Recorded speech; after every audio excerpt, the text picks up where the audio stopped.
Dzień dobry. The time now is 9:36, so there will be no strong wind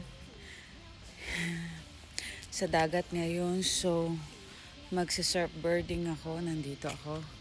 Wala pang empty pa yung ang dami pang empty na parking area kasi umaga pa talaga. Magsisidatingan yung mga tao ngayon kasi mainit na naman ngayon. I hope hindi lumakas yung alon, yung fall, para makapupunta ako sa Sopot ngayon. Doon ako magkakape with my taxi birding. Surf birding, oh.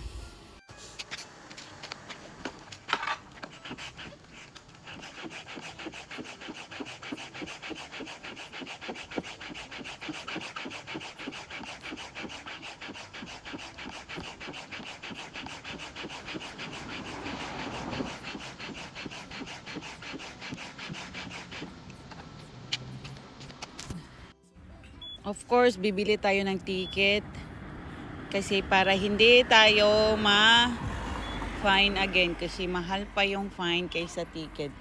Sa totoo lang. Dzień dobry. Ang dami ng tao ngayon. Nagsisidatingan na. So, hindi siya maalon. Thank God. Nandito po ako. I'm here. Starting now. Surf birding. Yeah. Dito po ako nag-park. Hindi po bike pero surf. Walang kukuha dyan. Totoo lang. So dito ako. End of Boulevard na lang kasi ang layo pala ng Sopot.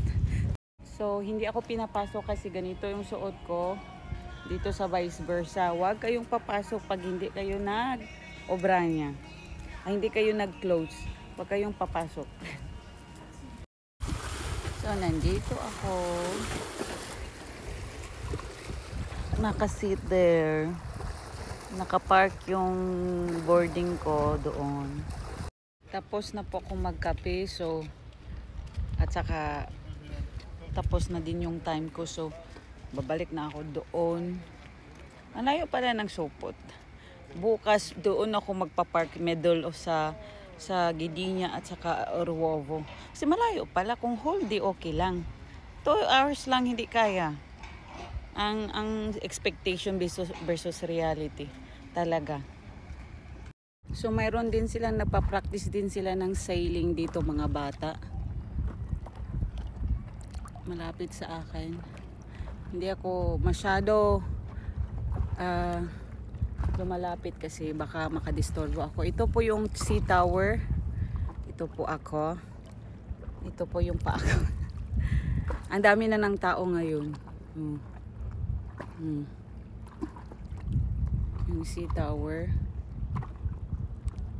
Saka ako, yung buhok ko. Buhok ko.